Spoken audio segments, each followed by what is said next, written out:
وَلَقَدْ يَسَّرْنَا الْقُرْآنَ لِلذِّكْرِ فَهَلْ مِن مُّدَّكِرٍ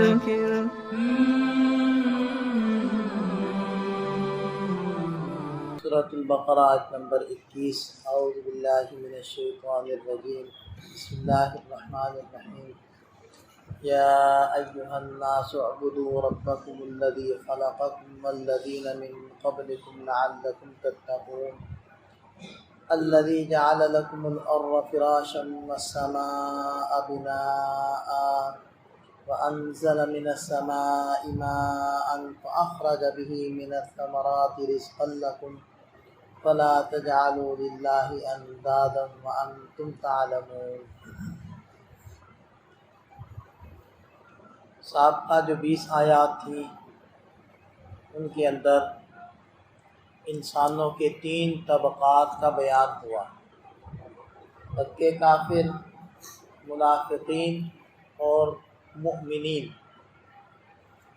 اور اس تقسیم میں اس بات کی طرف بھی اللہ تعالیٰ نے اشارہ کر دیا کہ اصل میں انسانوں کے اندر جو گروہ بندی یا تقسیم ہونی چاہیے وہ زبان، نسل، قوم، علاقے کی بنیاد پر نہیں ہونی چاہیے، وہ اسلام کی بنیاد پر ہونی چاہیے۔ جو 2 قومی نظریہ ہے وہ بھی یہی ہے، کافر ہیں، ہندو ہیں اور مسلمان۔ تو یہ اصل تقسیم ہے۔ بقیہ تقسیمیں صرف پہچان کی حد تک تو مفید ہیں، لیکن پہچان سے اگر ہم آگے لے کر جاتے ہیں کہ اسی کو کامیابی ناکامی، اسی تقسیم کو عزت ذلت، اسی تقسیم کو ہمدردی اور کسی کے ساتھ بھائی چارے کی بنیاد بنائیں، یہ غلط ہے۔ بھائی چارے کی بنیاد صرف اور صرف اسلام ہے۔ اس کے بعد 21ویں اور 22ویں ان 2 آیات کے اندر اللہ تعالیٰ نے اپنی توحید، اپنی کمال قدرت کو بیان کیا، کیونکہ جب تک ایک بندے کے اندر اللہ کی توحید کا تصور قائم نہیں ہوتا تو رب کی اطاعت اور رب سے خوف اور ڈر جو اس کے دل میں پیدا نہیں ہوتا، اور رب کی ذات عالی کا استحضار، یہی وہ طاقت ہے جو انسان کو تمام قوانین سے بالا تر کر کے راہ مستقیم کے اوپر قائم رکھتی ہے، یہی وہ کیفیت۔ تو اس لیے ارشاد فرمایا کہ یا ایھا الناس اعبدوا ربکم، اے لوگو اعبدوا ربکم، اپنے رب کی عبادت کرو۔ عبادت کسے کہتے ہیں کہ بندہ اپنے تئیں پوری کوشش صرف کر دے رب کی اطاعت میں اور اس کی نافرمانی سے اپنے کو بچائے، یہ عبادت۔ اب اس عبادت کا حکم سب کو ہے، کیونکہ ناس کا معنی لوگ ہیں، اور لوگوں کے اندر مسلم، کافر اور منافق سب داخل ہیں۔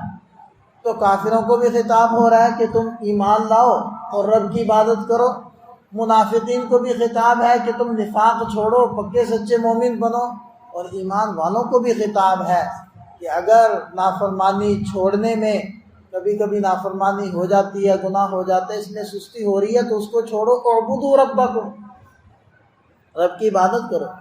اچھا دیکھیں کہ یہاں اللہ تعالیٰ کا جو اپنا ذاتی نام ہے وہ اللہ ہے، بقیہ اس کے صفاتی نام ہے۔ اب نہ یہاں لفظ اللہ کو ذکر کیا گیا اعبدوا اللہ، نہ ہی کسی صفاتی نام کو ذکر کیا گیا اعبدوا الرحمن، بلکہ یہاں ذکر کیا اعبدوا ربکم۔ اصل میں اس حکم کے اندر اس حکم کی دلیل ہے،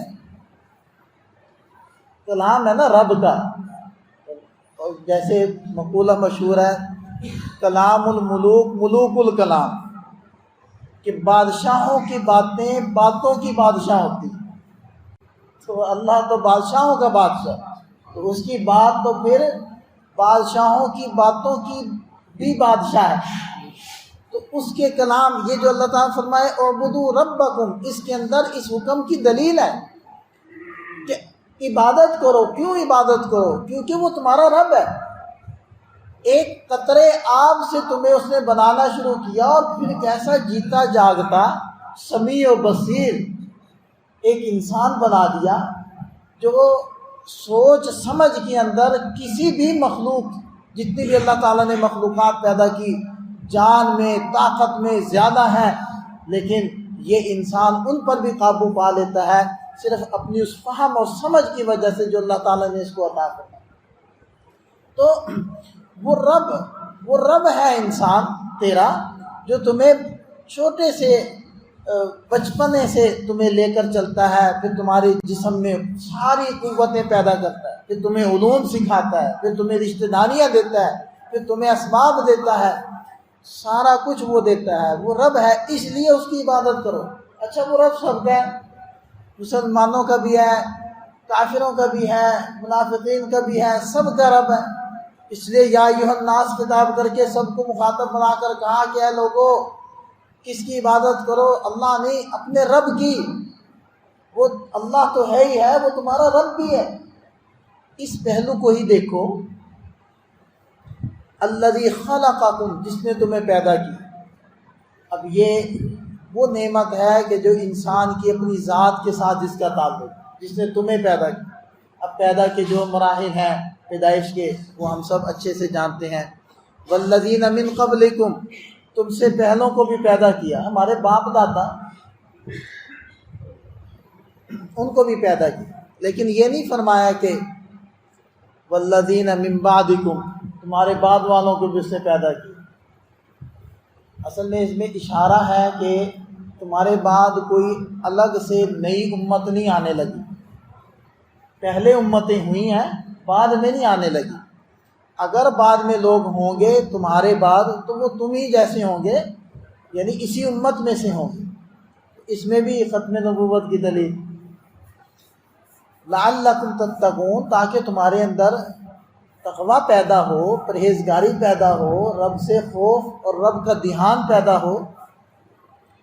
الذی جعل لکم الارض فراشا، اب یہاں سے آفاقی نعمتیں اللہ تعالیٰ نے گنوانا شروع کی، یعنی جو ہمارے ارد گرد نعمتیں، ایک ہمارا وجود، ہم خود اللہ کی نعمت ہیں، پھر ہمارے ارد گرد ہماری تن آسانی کے لیے، ہمارے زمین کے اوپر سروائیو کرنے کے لیے، گزر بسر کرنے کے لیے جو اللہ تعالیٰ نے بے شمار نعمتیں پیدا فرمائی، چند ایک کی طرف اشارہ کیا، اور ان چند کا جو ہے اختصاص اس لیے ہے کہ یہ باتیں مشرکین مکہ بھی مانتے تھے۔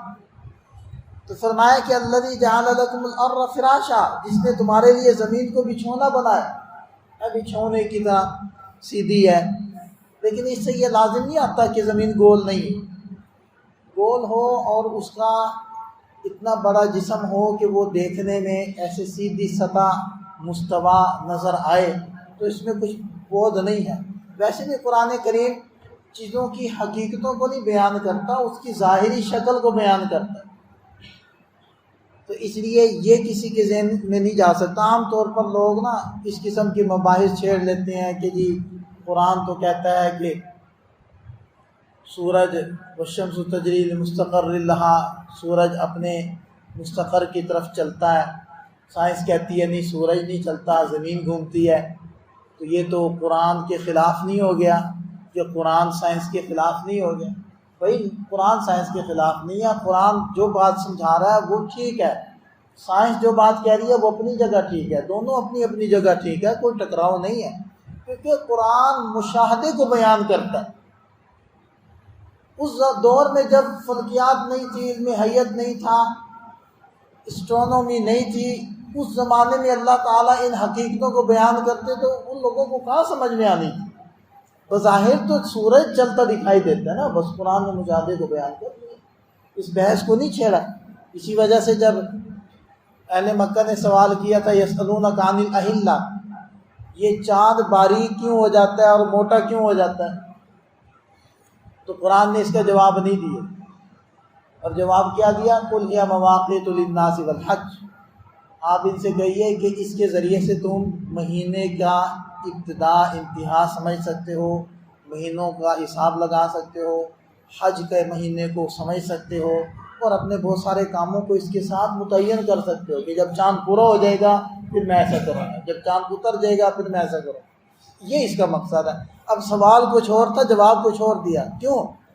اس لیے کہ اس جواب کے ساتھ تمہارا کوئی لینا دینا نہیں ہے، اس کا کوئی تمہیں فائدہ نہیں ہے، نہ تمہیں وہ بات سمجھ میں آنے والی ہے ابھی، تو اس لیے کوئی ٹکراؤ نہیں ہوتا ان چیزوں کا۔ تو بہرحال ارشاد فرمایا کہ وَالسَّمَاءَ بِنَاءً، اور آسمان کو چھت بنایا، وَأَنزَلَ مِنَ السَّمَاءِ مَاءً، اور آسمان سے پانی اتارا، فَأَخْرَجَ بِهِ، پھر اس پانی کے ذریعے سے نکالا، مِنَ الثَّمَرَاتِ، پھل، رِزْقًا لَكُمْ، تمہارے رزق کے لیے۔ اچھا، انسان یہ جو زمین کو بچھونا بنایا، اس میں انسان کو کوئی عمل دخل نہیں ہے، اور آسمان کو اللہ تعالیٰ نے چھت بنایا، آسمان سے بارش اتاری، اس میں بھی کوئی عمل دخل نہیں ہے۔ لیکن زمین دارا کر کے، کھیتی کر کے، کوئی بیج لگا کر، کوئی ان پودوں کی رکھوالی کر کے، کہ جب پھل پھول آتا ہے تو انسان تھوڑا سا اس کے دل میں آنے لگ جاتا ہے کہ یہ میں نے تھوڑی سی ایفرٹ کی ہے نا، کوشش میں نے بھی تو کی ہے۔ حالانکہ جب بیج بندہ ڈال دیتا ہے تو اس کی نرم، ملائم اور نازک سی کومپل جب نکلتی ہے تو اس کے اوپر مٹی ہوتی ہے، اس مٹی کو پھاڑتا کون ہے، اور اس کومپل کو کون باہر نکالتا، اس کی پرورش کون کر رہا ہے، اس کے جڑوں اور رگوں کے ذریعے سے اس کو خوراک کون دے رہا ہے، اور وہ ہوا اور دھوپ کے ذریعے سے جو اپنی خوراک بنا رہا ہے، یہ اس کو سمجھ بوجھ کون دے رہا ہے۔ تو یہ انسان جب تھوڑا سا اسباب میں لگتا ہے نا، وہ سمجھتا ہے کہ شاید میں کر رہا ہوں۔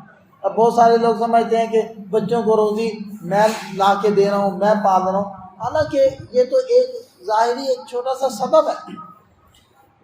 تو یہ اسباب ہے، ان سب کے پیچھے حقیقت ہے، ایک حقیقت۔ جیسے آپ یوں دیکھ لیں نا کہ بظاہر ٹوٹی کھولیں تو پانی ٹوٹی میں سے نکلتا ہے، لیکن حقیقت میں تو ٹوٹی میں نہیں ہے نا۔ اگر کوئی دیہاتی، جیسے ایک حکایت مشہور ہے کہ دیہاتی نے دیکھ لیا کہ شہر میں پانی ٹوٹی سے نکل رہا ہے، وہ ٹوٹی خرید کر لے، گاؤں والوں کو جمع کیا، انہوں نے کہا کہ تم خام خواہ کنویں سے پانی نکال خوار ہو گئے، لو میں دیوار میں لگا تو اس سے پانی نکلے گا، لگایا تو پانی تو نہ نکلا۔ تو ایک اور بھی سمجھدار اس میں تھا، انہوں نے کہا کہ ٹوٹی تو دیکھیے، تم نے پچھلا پورا سسٹم نہیں سمجھا، جب تک اس کے پیچھے سسٹم نہیں لگے گا اس میں پانی نہیں آئے گا۔ وہ سسٹم دیوار میں وہ پائپ ہے، اور پھر اوپر ٹینکی ہے، نہ ٹینکی نظر آ رہی ہے نہ دیوار میں پائپ نظر آ رہی ہے۔ اسی طرح ان سارے نقشوں کے پیچھے ایک حقیقی رب کی قدرت کا سسٹم ہے، اور ہم ایسے سمجھ لیں جیسے ٹوٹیاں ہیں، ہم سمجھتے ہیں کہ شاید ہماری وجہ سے روزی آ رہی ہے، حالانکہ اس رب کا وہ غیبی سسٹم چل رہا ہے، اس کے ذریعے سے وہ سارے کام ہو رہے ہیں۔ فلا تجعلوا للہ اندادا، لہذا اللہ تعالیٰ کے برابر تم کسی کو نہ بناؤ، وانتم تعلمون، اور تمہیں خوب پتہ ہے کہ یہ سب کچھ کرنے والی ذات صرف اللہ کی۔ پھر خام خواہ کسی کو اختیارات دینا اور یہ سمجھنا کہ یہ بھی میرا کچھ کام سنوار دے گا، بنا دے گا، یہ تمہارا دھوکہ ہے۔ اس دھوکے سے نکلو اور حقیقت میں آؤ، ایک رب کو پوجو، ایک رب کی عبادت کرو۔ اللہ تعالیٰ ہمیں توحید والا بنائے اور توحید پر قائم اور دائم رکھے، اسی پر ہمارا دنیا سے جانا ہو۔